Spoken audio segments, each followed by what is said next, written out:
तो कहानी की शुरुआत में हमें डे 89 करके एक शहर को दिखाया जाता है। यहाँ पर हम देखते हैं कि पूरा शहर सुनसान पड़ा हुआ है, कहीं पर कोई हरकत नहीं हो रही है, सब कुछ बंद पड़ा है। एक दुकान के अंदर हमें एक माँ को दिखाया जाता है जिनका नाम जेनी है। वो पेन किलर को ढूंढ करके अपने बेटे मोरिस को खिलाती हैं। तभी यहाँ पर हमें उनकी एक बेटी मारिया को दिखाया जाता है। मारिया अपने सबसे छोटे भाई के पास चली जाती है। उसका छोटा भाई ड्राइंग बना रहा था। वो साइन के थ्रू अपनी बहन से कहता है कि हम इस शहर से बाहर कब निकलेंगे। अब इसके बाद वो चला जाता है एक एरोप्लेन टॉय को लेने के लिए। वो टॉय नीचे गिरने वाला था, लेकिन तभी मारिया आकर के उसे पकड़ लेती है, जिसकी वजह से यहाँ पर कोई हादसा नहीं होता है। इसके बाद छोटा बेटा अपने पिता थॉमस के पास चला जाता है। वो अपने बेटे से कहते हैं कि हमें आवाज बिल्कुल भी नहीं करना है। खैर इसके बाद ये सभी लोग दुकान में से ढेर सारे सामान को लेकर के यहाँ से जाने लगते हैं, लेकिन पीछे जो मारिया थी वो अपने छोटे भाई को प्लेन उठा करके दे देती है ताकि वो खुश हो जाए। प्लेन को देने के बाद वो उसे लेकर के बाहर की तरफ जाने लगती है, लेकिन बाहर जाते हुए उसका छोटा भाई प्लेन की जो बैटरी थी उसे भी उठा लेता है और उस बैटरी को उस टॉय के अंदर डाल देता है। और अभी तक इसके बारे में किसी को नहीं पता था।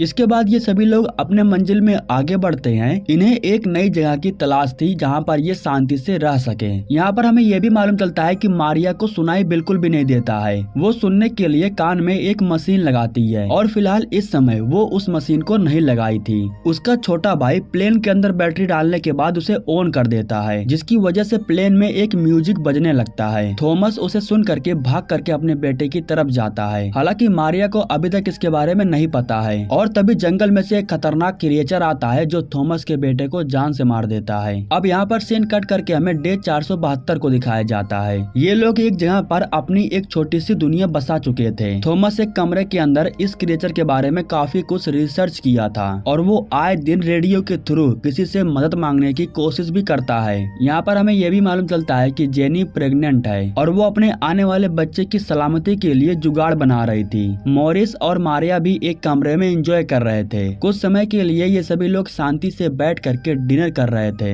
डिनर करने के बाद मोरिस और मारिया लूडो खेलने के लिए चले जाते हैं। इसी बीच गलती से मोरिस के हाथ से लालटेन नीचे गिर जाता है, जिसकी वजह से काफी जोरों से आवाज हो जाती है। और ठीक उस समय इन लोगों को अपने घर की छत पर कुछ अजीब आवाज सुनाई देता है। आवाज को सुनने के बाद इन लोगों को लगने लगता है कि वो क्रिएचर यहाँ पर आ चुके हैं, लेकिन तभी ऊपर से एक छोटा सा जानवर नीचे आकर के गिरता है, जिसको देखने के बाद इनकी जान में जान आ जाती है। लेकिन उस छोटे से जानवर को वो क्रिएचर मार डालता है। खैर इधर हमें थॉमस को दिखाया जाता है जो कान के मशीन को ठीक कर रहा था, ताकि वो मशीन को ठीक करके उसे मारिया को दे सके और उसे भी सुनाई देने लगे। इस तरीके से इन लोगों का दिन और रात बीत रहा था। ये लोग बिल्कुल भी आवाज किए बिना अपनी जिंदगी को बिता रहे थे। हम मारिया को देखते हैं जो धीरे धीरे करके एक कमरे में जाती है और इस कमरे के नीचे एक बेसमेंट था जहाँ पर वो जाने की कोशिश कर रही थी, लेकिन तभी थॉमस आकर के उसे पकड़ लेता है और उसे घर के बाहर लेकर के आता है। थॉमस नहीं चाहता है कि मारिया उस कमरे में जाए। खैर इसके बाद वो कान के मशीन को निकाल करके मारिया को दे देता है। इसके बाद वो अपने बेटे मोरिस के साथ शिकार करने के लिए जंगल की तरफ जाने लगता है। शिकार करने के साथ साथ वो मदद मांगने के लिए भी जा रहे थे।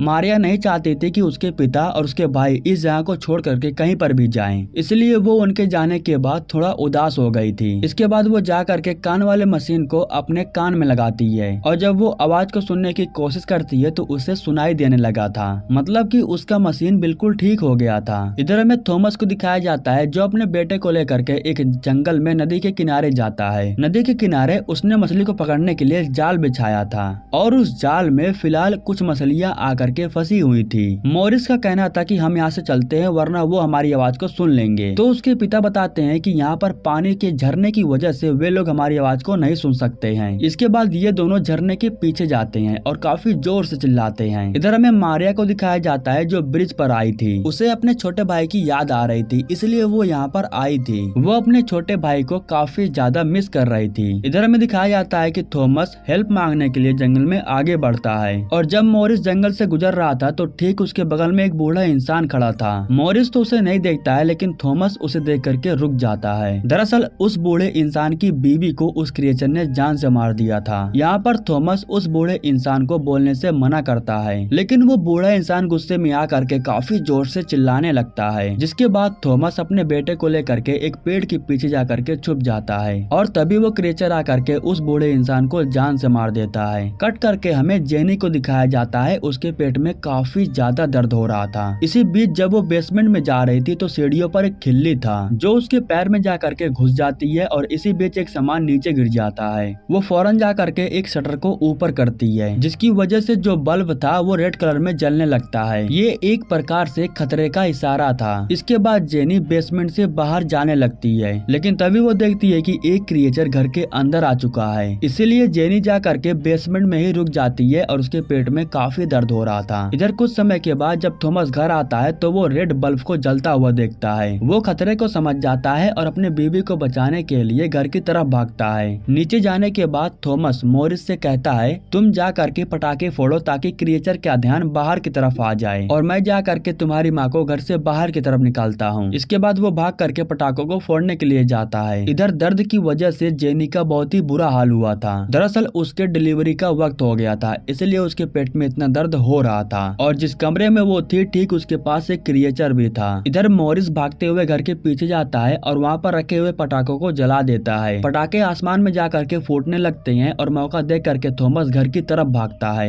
मारिया जो कि अभी तक ब्रिज पर सोई हुई थी उसे भी इस घटना के बारे में मालूम चल जाता है। जब थॉमस घर के अंदर आता है तो वो टब में ढेर सारे खून को देखता है जिसकी वजह से उसे लगने लगता है कि उसकी बीवी को उस क्रिएचर ने जान से मार दिया है। लेकिन उसकी बीवी डिलीवरी से पहले एक कांच वाले कमरे में जा करके अपने आप को बंद कर ली थी और जब अचानक से थॉमस अपनी बीवी को देखता है तो वो बहुत खुश हो जाता है। इसके बाद वो अपनी बीवी और छोटे बच्चे को लेकर के एक दूसरे कमरे में जाता है और उस कमरे में भी एक बेसमेंट था जिसके नीचे ये लोग चले जाते हैं। लेकिन अभी तक उसका बच्चा काफी रो रहा था। जिसके बाद थॉमस उसे ऑक्सीजन मास्क पहनाता है और उसे एक बॉक्स के अंदर बंद कर देता है। अब इधर हमें मारिया को दिखाया जाता है जो भाग करके अपने घर की तरफ जा रही थी लेकिन तभी ठीक उसके पीछे एक क्रिएचर आ जाता है जो कान लगा करके आवाज को महसूस करने की कोशिश कर रहा था। ठीक उसी समय उस कान वाले मशीन से बहुत ही अजीब प्रकार की आवाज निकलने लगती है और उस आवाज से क्रिएचर को बहुत तकलीफ हो रही थी इसलिए वो यहाँ से भाग जाता है। इधर कुछ समय के बाद जब जेनी को होश आता है तो वो थॉमस को देख करके काफी खुश हो जाती है लेकिन उसे दुख इस बात की थी कि उसके दोनों बच्चे घर के बाहर थे और वो थॉमस से कहती है कि इन सब की वजह मैं हूँ, मेरी वजह से ही ये सब हो रहा है। थॉमस कहता है कि कोई बात नहीं, मैं उन लोगों को वापस जरूर लेकर के आऊंगा। यह कहने के बाद थॉमस अपने दोनों बच्चों को लाने के लिए घर के बाहर जाने लगता है। इसी बीच हम देखते हैं कि पानी टंकी का जो पानी था वो पाइप के जरिए बेसमेंट में फैल रहा था और कुछ ही समय बाद अंदर काफी ज्यादा पानी फैल जाता है और काफी समय के बाद जेनी को पता चलता है कि कमरे में ढेर सारा पानी फैल गया है और पानी गिरने की आवाज को सुन करके यहाँ पर एक क्रिएचर भी आ गया है। जेनी उठ करके उस बॉक्स के पास जाने लगती है जिसके अंदर उसने अपने बच्चे को रखा था। वो देखती है कि बॉक्स के अंदर उसका बच्चा बिल्कुल सलामत था लेकिन जैसे ही वो बच्चे को उठाती है तो ठीक उसके पास से क्रिएचर भी उठता है लेकिन जेनी बिल्कुल शांत थी इसलिए क्रिएचर को उसके बारे में नहीं मालूम चलता है और वो अपने बच्चे को लेने के बाद पानी के पीछे चली जाती है। इधर हमें थॉमस को दिखाया जाता है जो भागते हुए अपने बच्चों को ढूंढ रहा था और ये दोनों अपने पिता को देख करके पानी टंकी से नीचे उतर करके उनसे आकर के मिलते हैं। थॉमस अपने बच्चों को बताता है कि तुम लोगों को एक बार फिर से एक भाई मिला है, हमें शांति से घर के अंदर जाना होगा। लेकिन तभी इन लोगों को एक क्रिएचर की आवाज सुनाई देने लगती है इसीलिए सभी लोग जा करके पास वाले कार में छुप जाते हैं। लेकिन थॉमस अपने बच्चों को बचाने के लिए अभी भी वो कार से काफी दूर था और तभी हम देखते हैं कि एक क्रिएचर ठीक थॉमस के ऊपर है। वो जैसे ही थॉमस की आवाज को सुनता है तो उसके ऊपर हमला कर देता है और कुछ ही समय बाद उस क्रिएचर को बच्चों के बारे में भी मालूम चल जाता है और तभी वो कार के ऊपर हमला करके उसे तोड़ने लगता है। यह देख करके अपने बच्चों को बचाने के लिए थॉमस एक बार फिर से खड़ा होता है। वो मारिया से कहता है कि तुम लोग हमेशा साथ में रहना, कभी भी एक दूसरे का साथ मत छोड़ना। यह कहने के बाद थॉमस काफी जोर से चिल्लाता है और क्रिएचर का ध्यान उसके ऊपर चला जाता है और जैसे ही क्रिएचर चिल्लाता है तो इन लोगों को भागने का एक मौका मिल जाता है। ये दोनों बच्चे भाग करके अपनी माँ के पास चले जाते हैं। वो क्रिएचर अभी भी इनकी तरफ आ रहे थे इसलिए जेनी अपने बच्चों को लेकर के बेसमेंट में जाती है और वहाँ जाने के बाद मॉरिस अपने छोटे भाई से मिलता है।